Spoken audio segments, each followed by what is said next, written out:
Imagine अचानक से तुम्हें एक दूसरी दुनिया में भेज दिया जाता है और जब तुम उस अजीब जगह पहुंचते हो तो तुम्हें पता चलता है कि तुम्हें एक लड़की ने समन किया है। मान लो वो काफी अट्रैक्टिव है और तुम्हें अपना पति बनाना चाहती है। वो सोचती है कि तुम बिल्कुल पावरलेस हो, इसलिए वो तुम्हें अपने रहमो करम पर जीने देती है। असल में उसे बस एक पति चाहिए ताकि उसके डैड उसे परेशान करना बंद कर दे। लेकिन वो कोई आम लड़की नहीं है।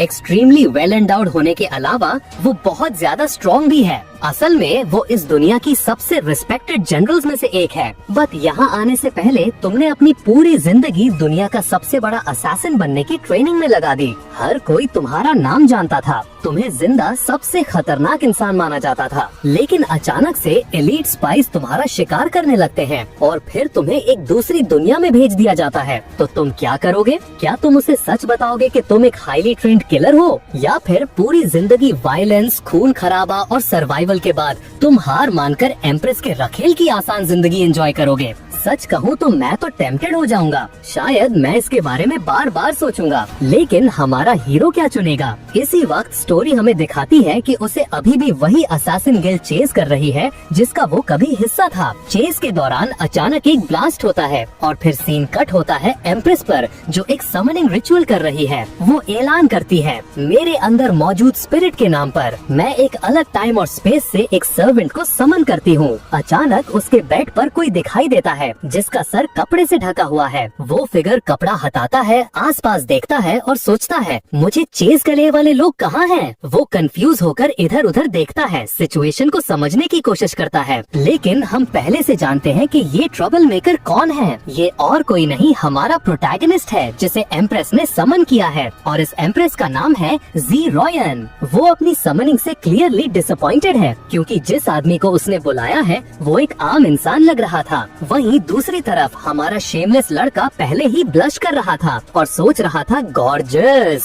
वो एंजेलिक चेहरा, वो फ्लॉलेस स्किन, वो एक जंगली बेकाबू समंदर की तरह है, एक ऐसी नेचुरल फोर्स जिसके पास एक अनबीटेबल स्पिरिट है। इसके लिए उसे ब्लेम भी नहीं कर सकते। तभी एम्प्रेस आ भरती है और बड़बड़ाती है, पता है क्या, ये असल में अच्छा है, तुम मेरा काफी टाइम बचाओगे। प्रोटैगनिस्ट जो अभी भी अजीब फील कर रहा था पूछता है, तुम कौन हो, हम कहाँ हैं? वो अपनी बाहें फैलाती है और जवाब देती है, मैं ग्रेट यांग डायनेस्टी की एम्प्रेस हूँ और आज से तुम इस एम्पायर के प्रिंस और मेरे पति हो। हमारा हीरो बस वहाँ खड़ा रह जाता है, बिल्कुल हैरान, जैसे उसके सर पर किसी ने मार दिया हो। वो अपना गला साफ करती है और कहती है, हाँ तुमने सही सुना, मेरे कुछ सलाहकार मुझसे शादी करने की जिद कर रहे थे। मैं उस परेशान करने वाले मिनिस्टर का प्रेशर नहीं झेलना चाहती थी, इसलिए मैंने तुम्हें पॉलिटिकल कवर के लिए समन किया। हमारे हीरो की आंखें चमकने लगती हैं। वो तो जैसे ग्लो कर रहा था। वो पूछता है, तो मुझे यहाँ कुछ नहीं करना होगा, बस तुम्हारा पति बनकर रहना है। वो कंधे उचकाती है जैसे कह रही हो, हाँ बस इतना ही। और जाहिर है वो शेमलेस बदमाश बेड पर वापस गिर जाता है और एम्प्रेस को थोड़ा क्वालिटी टाइम बिताने के लिए इनवाइट करता है। लेकिन वो उसकी बात को तुरंत काट देती है। वो समझाती है कि बदकिस्मती से वो कोई भी वाइफली ड्यूटीज पूरी नहीं करेगी, लेकिन वो प्रॉमिस करती है कि उसे अपनी बाकी की जिंदगी में खाने, कपड़े या पैसों की चिंता करने की जरूरत नहीं पड़ेगी। वो उस स्लेव रिंग को हटाने का भी कोई तरीका ढूंढ लेगी जो समनिंग के दौरान उसके हाथ में आ गई थी। फिर वो उसे इंपीरियल हॉल में मिलने को कहती है और कमरे से चली जाती है। शाओवान बस वहाँ बैठा रह जाता है। वो नीचे रिंग की तरफ देखता है और सोचता है, तो ये वो कॉन्ट्रैक्ट रिंग है जिसके बारे में वो बात कर रही थी। जब तक मैं इसके असर में हूँ मैं उसे चोट पहुँचाने के लिए कुछ नहीं कर सकता। तभी आखिरकार वो सिस्टम सामने आता है जिसका सबको इंतजार था और पूछता है, क्या आप सबसे पावरफुल सुप्रीम सिस्टम को एक्टिवेट करना चाहेंगे, हाँ या ना? हमारा हीरो कहता है, एक मिनट रुको, मैं एक दूसरी दुनिया में आया हूँ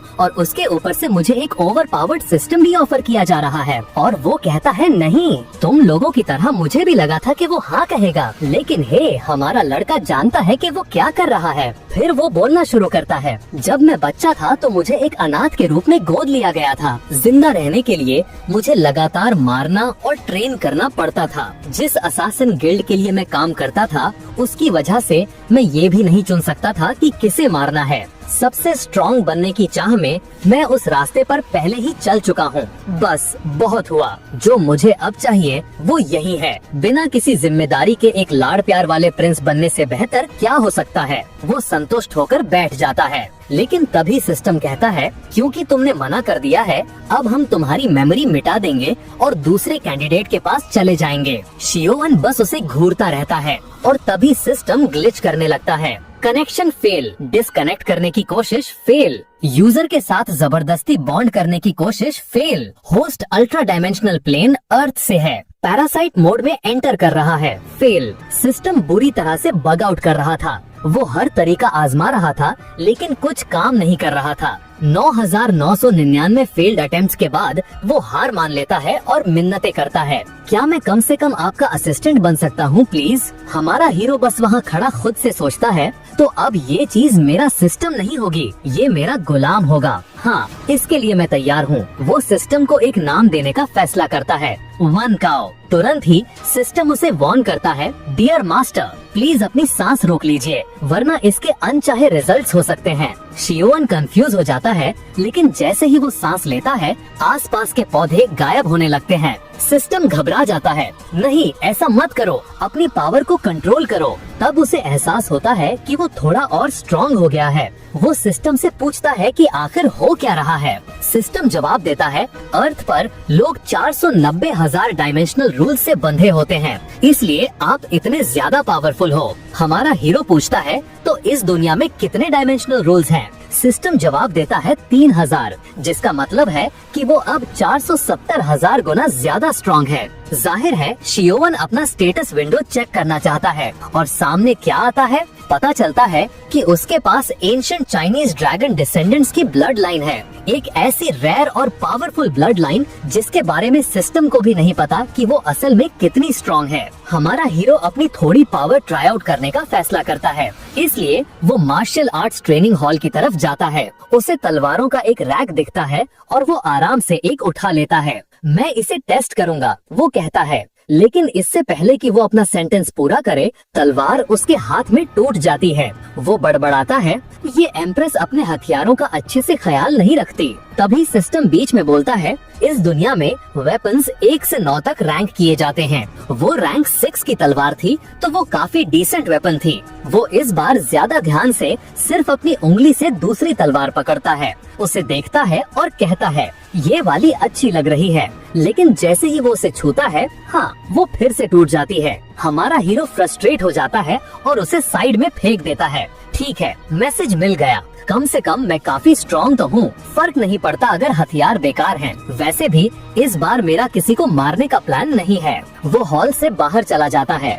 सीन अगले दिन पर स्किप होता है। वो उठता है और देखता है कि उसके बगल में कोई लेटा हुआ है। उसे काफी अच्छी कंपनी मिली थी। चौंक कर वो पूछता है, रुको, क्या हमने? एम्प्रेस ब्लश कर रही थी उसे देखते हुए। अभी भी आधी नींद में वो उसका गाल पकड़ता है और बड़बड़ाता है, क्या हमने सच में वैसा कुछ किया? वो उसके सवाल को पूरी तरह इग्नोर कर देती है और पूछती है कि क्या वो अच्छे से सोया? वो जवाब देता है, मैं बहुत अच्छे से सोया, लेकिन क्या मैं गलत कमरे में हूँ या कुछ और? वो समझाती है कि उसे रात भर रुकना पड़ा ताकि लोगों को शक न हो। एक शादीशुदा जोड़ा अपनी सुहाग रात पर अलग अलग कमरों में सोए, लोग बातें बनाएंगे। वो हमेशा की तरह एलिगेंट तरीके से उठती है और कहती है, अगर तुम्हें किसी चीज की जरूरत हो तो मैं किसी को भेज दूंगी। फिर वो मुड़ती है हमेशा की तरह चमकती हुई और धीरे से माफी मांगती है, मुझे माफ करना कि मैंने तुम्हें अपने फायदे के लिए यहाँ समन किया। हमारा हीरो बहुत खुश हो जाता है और सोचता है, ये औरत कमाल की है, वो न सिर्फ मजेस्टिक है बल्कि मेरा ख्याल भी रखती है। रात हो जाती है। सीन कट होता है एम्प्रेस पर, जो पूछ रही है, क्या नॉर्क में सिचुएशन सच में इतनी खराब है? उसकी दोस्त जो एक पूर्व जनरल है जवाब देती है, बदकिस्मती से हाँ, बारबेरियंस ने पहले ही हमला करना शुरू कर दिया है और हमारी इंटेल के मुताबिक सेक्रेड बारबेरियन भी वही होगा। एम्प्रेस अपनी छोटी सी नोटबुक को जोर से बंद करती है और कहती है, तो मैं खुद जाकर उसे वापस ले लूंगी। मैं उस बूढ़े बैस्टर्ड से हमेशा के लिए निपटा लूंगी। वो जनरल की तरफ मुड़ती है और कहती है, 3 दिन में तुम मेरे साथ नॉर्थ आ रही हो। वो एक्स जनरल बिल्कुल भी नहीं हिचकिचाती, उसका चेहरा खिल उठता है। उस औरत को केओस पसंद है। हम 3 दिन आगे जाते हैं। एम्प्रेस अब पूरी तरह से आर्मर में थी, जिसे देखकर साफ पता चल रहा था कि उसे लड़ना आता है। जाने से पहले वो पूछती है कि क्या सब कुछ तैयार है। वो औरत सर हिलाती है और कहती है, मैंने लिंगर को उस पर नजर रखने के लिए लगा दिया है, इसलिए चिंता की कोई बात नहीं है। लेकिन फिर वो मुड़ती है और पूछती है, तुम उस प्रिंस के लिए इतनी चिंतित क्यों हो? वो तो बिल्कुल बेकार लगता है। एम्प्रेस जवाब देती है, जब से वो आया है मैं किसी तरह से ज्यादा स्ट्रॉन्ग महसूस कर रही हूँ। शायद वो एम्पायर के लिए गुड लक है। और बस इसी तरह वो नॉर्थ को वापस हासिल करने के लिए निकल जाती है। जाते हुए देख रही थी जनरल की बेटी जाओ लिंगर। यूज ही हमारा हीरो पर नजर रखने के लिए छोड़ा गया था, और ये कहना कि वो इस काम से खुश नहीं थी बहुत कम होगा। वो बड़बड़ाती है, मुझे इस बेकार प्रिंस की देखभाल क्यों करनी पड़ रही है। फिर वो उसकी तरफ देखती है, हर मैजेस्टी कमाल की है, तो उन्होंने ऐसे अजीब इंसान से शादी क्यों की? लेकिन तभी अचानक से कोई शाओयन को उठा ले जाता है। वो नोटिस भी नहीं करती, और हमारा हीरो क्या करता है, वो आराम से अपना रोस्ट चिकन खाता रहता है। यूज कुछ अजीब दिखने वाले लोगों के सामने फेंक दिया जाता है। उनमें से एक, जिसने आधा मास्क पहना था, मुड़ता है और पूछता है, तुम्हें यकीन है ये वही आदमी है? ये लूजर एम्प्रेस का पति है। लिंगार, जिसे उसकी मदद करनी चाहिए थी, बस एक पेड़ पर बैठी सब कुछ देख रही थी, ये मानते हुए कि वो पूरा बेवकूफ है। जैसे ही किडनैपर्स थोड़ा दूर जाते हैं, वो नीचे कूदती है, उसका हाथ पकड़ती है और कहती है, चलो यहाँ से निकलते हैं। लेकिन तभी वो गायब हो जाता है। पता चलता है कि हमारी लिंगार एक इल्यूजन आइटम से धोखा खा गई थी। अब वो खुद एक स्पिरिचुअल केज में फंस गई है। वे लोग वापस आते हैं और उसे तुरंत जनरल की बेटी के रूप में पहचान लेते हैं। वहीं दूसरी तरफ हमारा प्रोटैगनिस्ट अभी भी आराम से अपना चिकन खा रहा था, जैसे ये बस एक आम दोपहर हो। लिंगार पहले ही अपनी तलवार निकाल रही थी, लेकिन स्कारफेस्ड आदमी उसे ऐसा ना करने को कहता है। वो गुस्से में पूछती है, तुम कौन हो? वो अपना मास्क उतारता है, जिससे एक लंबा घाव दिखता है, और पूछता है, क्या तुम्हें मैं याद हूँ? सीन कट होता है, वो एक गुफा में जंजीरों से बंद है। हैरान है लैंग यिंग, वो स्कार वाला आदमी जिंदा है। हमारा हीरो खुशी से बोलता है, ओह तो तुम सब एक दूसरे को जानते हो, बढ़िया है, ऐसा है तो मैं निकलता हूँ। लेकिन लैंग उसके कंधे पर हाथ रखता है और कहता है, हमारा काम अभी खत्म नहीं हुआ है। शाओ एंड डिसअपॉइंट होकर आह भरता है, ठीक है फिर लगता है मुझे इंतजार करना पड़ेगा।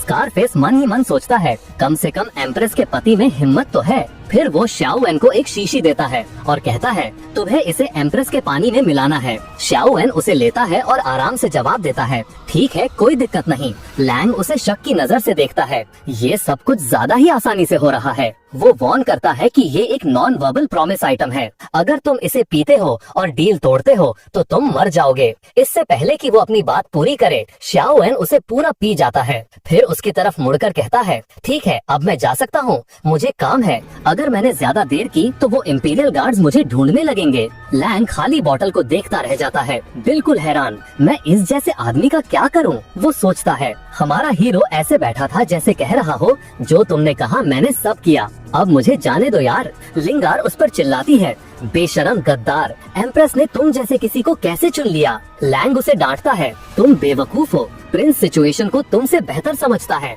तुम और तुम्हारी माँ ही हो जिन्हें दिखाई नहीं दे रहा कि यांग डायनेस्टी में हालात कितनी खराब हैं। फिर वो लिंगार की तरफ इशारा करता है और पूछता है, तो अब जब मैंने जहर पी लिया है, क्या मैं इसे भी अपने साथ ले जा सकता हूँ? वो चिल्लाती है, मुझे तुम्हारी मदद नहीं चाहिए। लेकिन लैंग बीच में बोलता है, माफ करना, ऐसा नहीं हो सकता, मेरा उसके साथ कुछ अधूरा काम है, मुझे हिसाब बराबर करना है। शाओएन टेबल चढ़ाता है, हाँ ये काम नहीं करेगा, मैं उसके बिना यहाँ से नहीं जाऊँगा। फिर वो साफ साफ कहता है, अगर मुझे यहाँ से उसके बिना जाना पड़ा तो इसका मतलब होगा कि मैं मर चुका हूँ। लैंग जवाब देता है, ठीक है तो तुम इसी गुफा में जहर से मरोगे। हमारा हीरो उसे एक इनोसेंट सा लुक देता है, इतना छोटा दिल मत रखो यार, मैंने तो पूरा सहयोग किया है। अचानक उसके पीछे एक गुंडा गुस्से में आगे बढ़ता है और उसे पंच मारने जाता है। उस आदमी का मुक्का शाओएन के बालों के पास से गुजरता है और लिंगार डर जाती है, ये तो बस एक आम आदमी है। वो सोचती है वो इससे कैसे बचेगा, लेकिन जब वे दोबारा देखते हैं वो अभी भी वही बैठा उबासी ले रहा था।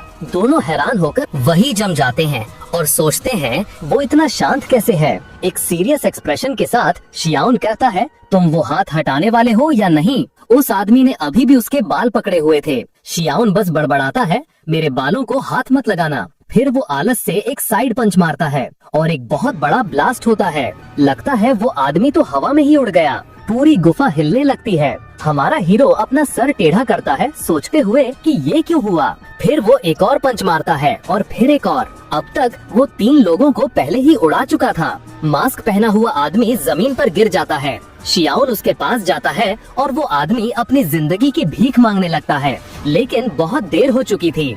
सिर्फ एक घूरने से शियाओन उसे गायब कर देता है। उसने सच में उस आदमी को सिर्फ देखकर ही मार डाला। फिर वो लिंगर की तरफ मुड़ता है। वो कांप रही थी। प्रिंस प्लीज मुझे जिंदा छोड़ दो, मुझे नहीं पता था कि आप ऐसे हो। शियाओन बस जंजीरों को अपने हाथ में पकड़ता है और नेक्स्ट मोमेंट वो आजाद हो जाती है। वो बिल्कुल हैरान थी, आखिर उसने सेक्रेट चेन फॉर्मेशंस को टहनियों की तरह कैसे तोड़ दिया। वो उसकी तरफ देखता है और कहता है, पागल लड़की, तुम्हें क्यों लगा कि मैं तुम्हें चोट पहुंचाऊंगा? बस यहाँ बैठो और हिलना मत, मैं सबूत साफ करने जा रहा हूँ। और फिर वो हल्क की तरह आसमान में कूद जाता है। दूर कहीं 2 पहाड़ उठते हुए दिखते हैं। लिंगार्ड मुस्कुराते हुए और हैरानी में बड़बड़ाती है, ये क्या हो रहा है? क्या मैं सपना देख रही हूँ? क्या वो एक पहाड़ है जो इधर उधर कूद रहा है? रुको, एक पहाड़ इस तरफ क्यों आ रहा है? और वो रहा हमारा चैड हीरो पूरा का पूरा पहाड़ उठाए हुए। वो उसे एक बूम की आवाज के साथ उसके पीछे गिरा देता है। शियाओन बेफिक्री से चलता है और कहता है,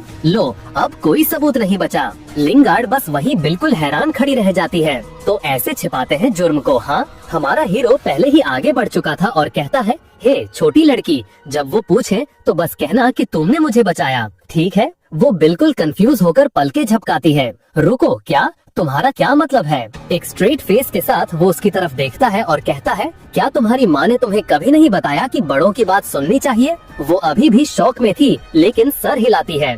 समझ गई, मैं किसी को नहीं बताऊंगी। हमेशा की तरह प्राउड फील करते हुए वो मुस्कुराता है और कहता है, ये हुई ना बात, गुड गर्ल, अब चलो। वो उसे बाजू से पकड़कर उठाता है और साइड में देखता है। उसकी दोस्त पास में ही ढूंढ रही थी। एक गार्ड उन्हें देख लेता है और कहता है, प्रिंस, जनरल शियाओ, आप दोनों यहाँ क्या कर रहे हैं? हमारा हीरो बस उबासी ले रहा था। लिंगर तुरंत बीच में बोलती है, मैंने चोर का काम तमाम कर दिया है, चिंता की कोई बात नहीं है। शियाओन कहता है, फॉल्स अलार्म था दोस्तों, चलो वापस चलते हैं और कुछ बीबीक्यू खाते हैं। जनरल लियू यान उसे वार्न करती है, प्रिंस, इन पहाड़ों में बैंडिट्स हैं, यहाँ रुकना सेफ नहीं है। वो कंधा उचकाता है और कहता है, अगर तुम्हारा मतलब उन डाकुओं से है तो वो सब मर चुके हैं। इस छोटी लड़की ने उनका काम तमाम कर दिया, सब कमजोर थे। एक सोल्जर अपनी दोस्त से फुसफुसाती है, ओ माय गॉड, ये प्रिंस कितना बड़ा बेवकूफ है, ये ग्रेट जनरल को छोटी लड़की बुला रहा है। लेकिन शियाओन और लिंगर पहले ही आगे बढ़ चुके थे। ब्लॉन्डी लिंगार्ड पीछे मुड़ती है और दूसरे गार्ड्स को आगे बढ़ने के लिए कहती है। वो सब हैरान खड़े थे, सोचते हुए कि जनरल उसकी बात क्यों सुन रही है। सीन कट होता है हमारे प्रोटैगनिस्ट पर, जो अपना छोटा सा पिग रोस्ट कर रहा था, एकदम खुश। लिंगर बहुत प्यार से वहाँ आती है, उसके लिए काटने वाला एक छोटा चाकू लेकर। वो उसके ठीक बगल में बैठ जाती है, बस एक और टेस्टी बाइट का इंतजार करते हुए। दूसरे सोल्जर्स आपस में फुसफुसाते हैं, अब सब खत्म, जनरल पागल हो गई हैं। वो लिंगर की तरफ मुड़ता है और पूछता है, हे, क्या तुम जानते हो कि वो लोग कौन थे जिन्होंने हमें पकड़ा था? वो जवाब देती है, उनका लीडर, वो जिसके चेहरे पर घाव था, लियांग शू था। उसे 1 साल पहले मौत की सजा होनी थी। वो शॉक होकर पूछता है, मौत की सजा? शियाओन पलके झपकाता है, किस लिए? लिंगर बताती है, ये मेरी कमिंग ऑफ एज सेरेमनी के दौरान हुआ था। वो आईब्रो उठाता है, कमिंग ऑफ एज? रुको, तुम कितनी साल की हो? वो थोड़ा ब्लश करती है, 16। शियाओन विश्वास नहीं कर पाता, 16 और मर्डर और सर काटने की बातें ऐसे कर रही हो? तुम्हारी माँ जरूर पागल होगी। वो घबराकर हंसती है और सर हिलाती है। फिर वो उसे वार्न करती है, अब जब तुम एम्प्रेस के साथ हो तो तुम्हारा भी हंट किया जाएगा। एक घुड़सवार गार्ड कहता है, प्रिंस, अगर आप पैलेस में रहेंगे तो ज्यादा सेफ रहेंगे, वहाँ आप ज्यादा प्रोटेक्टेड रहेंगे। वो तुरंत मान जाता है, तुम सही हो, मैं पैलेस में ही आराम करूँगा, शांति से खाऊंगा और पीऊंगा। गार्ड्स चुपचाप सोचते हैं, क्या ये सच में मरने से इतना डरता है? शियाओन पहले से ही आगे भाग रहा था, चिल्लाते हुए, चलो पैलेस देखते हैं। उसके पीछे पीछे गॉसिप शुरू हो जाती है। कुछ लड़कियां फुसफुसा रही थी कि लिंगर प्रिंस से कुछ ज्यादा ही चिपक रही है, कहीं वो उसे पसंद तो नहीं करती। जब वो पहाड़ी रास्ते पर चल रहे थे, शियाओन उसकी तरफ मुड़ता है और कहता है, हे, मैंने दूसरी लड़कियों को ब्लड क्लाउड नाम की किसी चीज के बारे में बात करते हुए सुना, वो क्या है? लिंगर गुस्से में बोलती है, ये कमबख्त गार्ड्स अपना मुंह बंद नहीं रख सकते। वो समझाती है, ब्लड क्लाउड एक ऐसी फोर्स है जो हमारे एम्पायर पर हमला करती रहती है, इसीलिए सबको प्रोटेक्शन टैक्स देने के लिए मजबूर किया जाता है।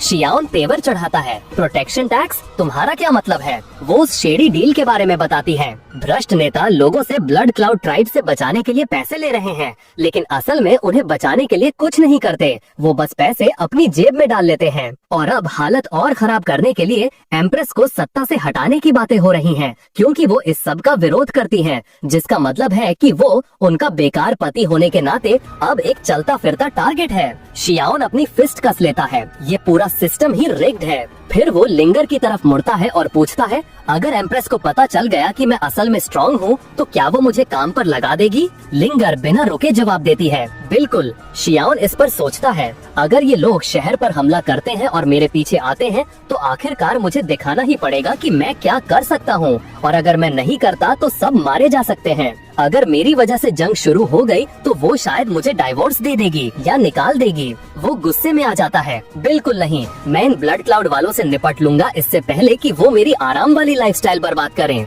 लिंगर उसे घूरती है, रुको, तुम इस बारे में चिंता कर रहे हो? वो जंगल से चलते रहते हैं और लिंगर कहती है, उन्हें ढूंढना नामुमकिन है, उनका एक किला कहीं छुपा हुआ है। हमारा हीरो पूरे हल्क मोड में कहता है, रिलैक्स ब्लॉन्डी, फिर आराम से उसे अपनी बाहों में उठाता है और आसमान में छलांग लगा देता है। बेचारी लड़की बिल्कुल हैरान थी। रुको, उसने इसके लिए कोई स्पिरिचुअल एनर्जी इस्तेमाल नहीं की। इस बीच वो उसे अपनी बाहों में लेकर लाइट की स्पीड से उड़ रहा था। वो चिल्ला रही थी, बिल्कुल घबराई हुई। स्लोली, सिस्टम बीच में बोलता है, मास्टर आपको स्पीड तुरंत कम करनी होगी वरना ये मर जाएगी। थोड़ी देर बाद आखिरकार वो एक अनजान जगह पर उतरता है और शांति से कहता है, हम पहुंच गए। लिंगर, जिसके बाल बिखरे हुए थे और चक्कर आ रहे थे, लड़खड़ाते हुए कहती है, पहुंच गए? कहाँ पहुंच गए? हमारा प्रिंस अपना हाथ घुमाता है और सीधा एक अदृश्य दीवार में पंच मारता है। बूम, सब कुछ टूट जाता है और टड़ा, एक छिपा हुआ हवा में तैरता बेस उनके सामने आ जाता है।